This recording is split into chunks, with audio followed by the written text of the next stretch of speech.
Blog देखा होगा हरिद्वार वाला, तो हम वापस गिर गए थे।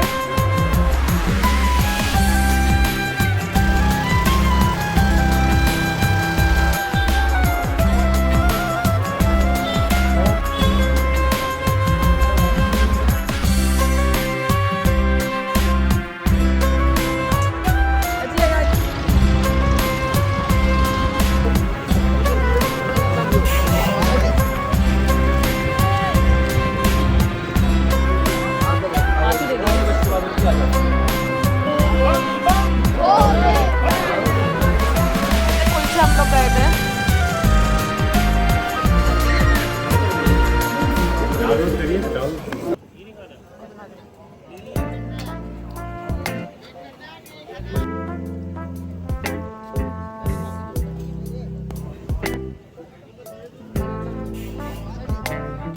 सेकेंड डे उज्जैन में, और कल हम लोग पहुँच गए थे 6:30 बजे तक। उसके बाद हम लोगों ने अपना सामान वगैरह सेट करके सीधे डायरेक्ट डिनर के लिए गए थे, क्योंकि हम लोग बहुत ज़्यादा थक गए थे। अप्रॉक्स 12-14 आवर्स की हो गई थी हमारी जर्नी, तो हम लोग थोड़ा थक गए थे। अब हम लोग फाइनली वहाँ से आज सुबह रेडी होकर हम 8 बजे निकले थे। अब हम लोग जा रहे हैं ओमकारेश्वर, क्योंकि ओमकारेश्वर यहाँ से अगेन 150 किलोमीटर दूर है। थोड़ा रास्ता भी सुना है ख़राब है।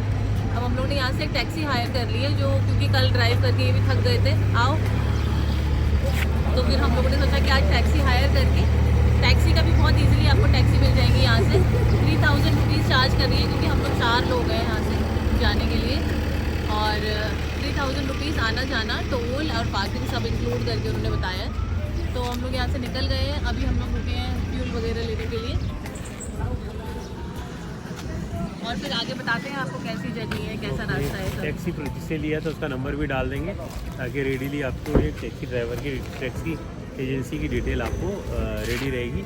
आने से पहले आप टाई अप कर सकते हैं।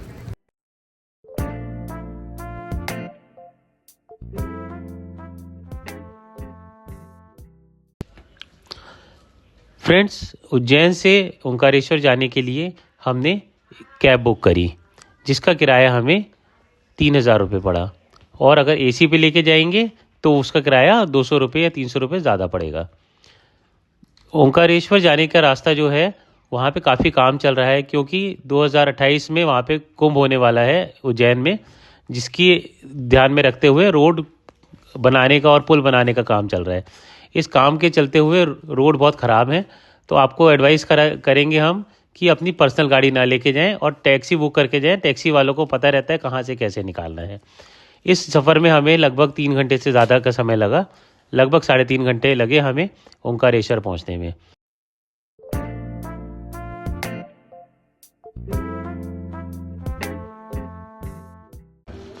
हाँ फ्रेंड्स, तो अब मैं बता देती हूँ आपको शीघ्र दर्शन की लाइन वगैरह कैसे करते हैं।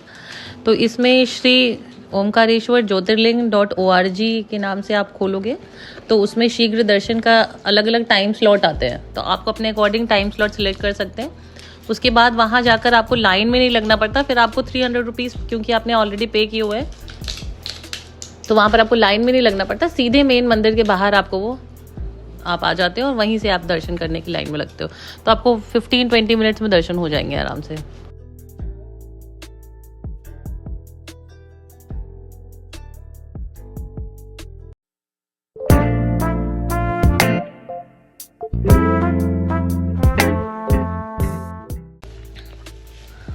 ओमकारेश्वर ज्योतिर्लिंग भारत के मध्य प्रदेश में स्थित एक प्रमुख हिंदू तीर्थ स्थल है, जिसमें भगवान शिव के 12 ज्योतिर्लिंगों में से एक है, जो नर्मदा नदी द्वारा निर्मित एक द्वीप पर स्थित है, जिसका आकार पवित्र ओम प्रतीक के समान है।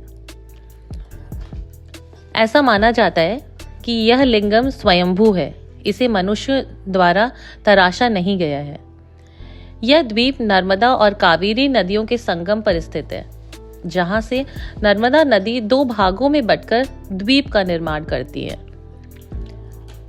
यहाँ का आध्यात्मिक महत्व भी है। 4 धाम और 12 ज्योतिर्लिंगों तीर्थ यात्रा को पूरा करने के लिए ओमकारेश्वर की यात्रा को अनिवार्य माना गया है।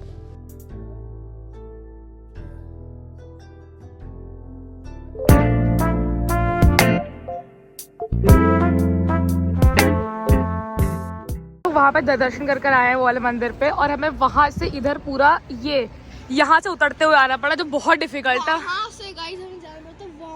वहाँ से उतर के आना पड़ा, एक्सट्रीमली हार्ड, बिकॉज पत्थर ऐसे ऐसे हो रहे हैं, यहाँ पैर रखना, कोई हिल रहा है कोई नहीं हिल रहा है, इट्स वेरी हार्ड। हाँ, और बड़ी मुश्किल से नीचे उतर के आए हैं, बिकॉज अब हम लोग को उस साइड जाना है, तो हमें रिवर क्रॉस करनी पड़ेगी, उसके लिए हमने बोट की बात करी है। तो अभी हम लोग ओमकारेश्वर से ममलेश्वर जा रहे हैं, एंड हम लोगों ने बोट की बात को बताया, तो हमने बोट की पेमेंट कर रखी है, तो प्राइस वगैरह थोड़ा फेयर बताते हैं, बट बार्गेन करके 300 प्राइस मिल जाता है। तो अभी हम लोग बोट पे जा रहे हैं और उस साइड जाने के लिए, रिवर के उस साइड।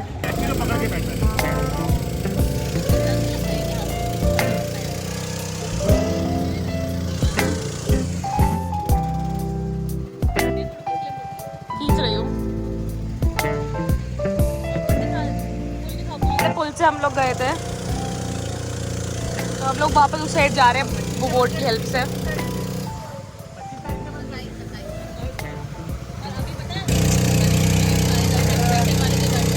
आ चुके हैं नेक्स्ट इन्हीं वाली साइड में। रुक जाओ, वन बाई वन।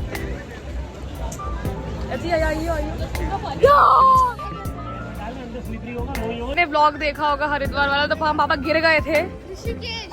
हाँ, ऋषिकेश वाले ब्लॉग में पापा गिर गए थे। कुछ भी क्या हुआ था? तुमने गिरा रही हो मुझे। कुछ नहीं, ये बोली कि चलो पापा चलते, पैर भिगो के बिठा के बैठ के देखते हैं, पैर डाल के देखना है, गहरा तो नहीं, झपाक से मैं गिर गया, ये भाग गई। कुछ नहीं हुआ था, अच्छी भाग गई। अच्छी और पापा गए थे, मैं मम्मा शॉप पे थे, ठीक है। अरे वीडियो बनानी तो तुम कहानी बना रही हो अभी। अच्छी साथ अच्छी मम्मा और मैं गए थे शॉप पे, पापा गंगा के पास गए थे, वहाँ पे पैर फिसल, पापा हल्का सा गीले हो गए थे।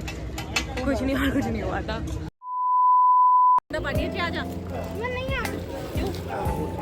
ऊपर कर लेना थोड़ी सी। मैं आ रहा हूँ, मैं नीचे आऊँ। इतने से में कुछ नहीं हो रहा, आजा।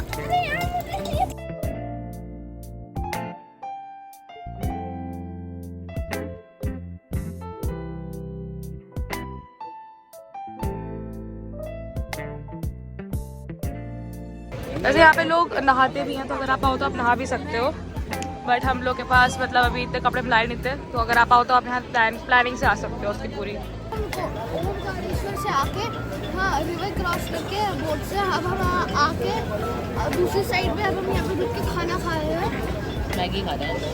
और क्योंकि गाइस हमने बहुत सुबह खाया, ब्रेकफास्ट किया, तो उसके बाद हमें भूख लग रही थी, इसलिए फिर हम दूसरे मंदिर जाएंगे ये खा के।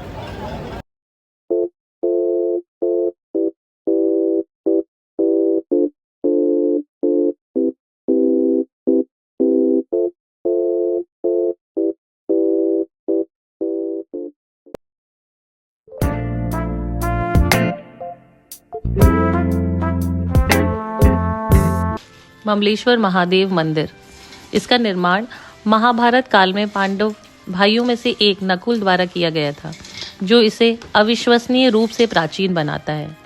यह मंदिर जटिल नक्काशी के साथ प्रभावशाली बलुआ पत्थर की वास्तुकला को प्रदर्शित करता है, जो प्राचीन शिल्प कौशल को दर्शाता है। इंदौर की प्रसिद्ध रानी अहिल्याबाई होलकर यहाँ की एक धर्मनिष्ठ उपासक थी। उन्होंने 18वीं शताब्दी में इसके रखरखाव और संरक्षण में महत्वपूर्ण भूमिका निभाई और उनकी देखरेख में अनुष्ठान जारी रहे। भारतीय पुरातत्व सर्वेक्षण इसे एक संरक्षित स्मारक के रूप में मान्यता देता है, जो इसके ऐतिहासिक महत्व को दर्शाता है। इसमें एक पूजनीय ज्योतिर्लिंग स्थित है, जो इसे द्वीप में स्थित ओमकारेश्वर मंदिर के साथ साथ एक महत्वपूर्ण तीर्थस्थल बनाता है। Okay guys, so that's it for today. तो ये सब था जो आज हमने हमारे डे 1 उज्जैन में करा। हम उज्जैन पहले भी गए थे, जहाँ पे हमने लोकल जगह इन उज्जैन जो हमने घूमी थी, और आज हमने ऐसा ट्रिप बनाया कि बेसिकली प्लान बनाया ऐसा कि हम कहीं बाहर घूम सके उज्जैन के लोकल जगहों को छोड़कर, एंड वो जो बची थोड़ी जगह थी वो हमने लास्ट डे में कवर करी हैं। सो अगर आपको वो वाला वीडियो देखना है तो आप नीचे कमेंट्स में देख सकते हो पुराना वाला, एंड सब्सक्राइब कर देना, लाइक कर देना, एंड मिलेंगे आपसे कल न्यू वीडियो में। तब तक के लिए बाय बाय।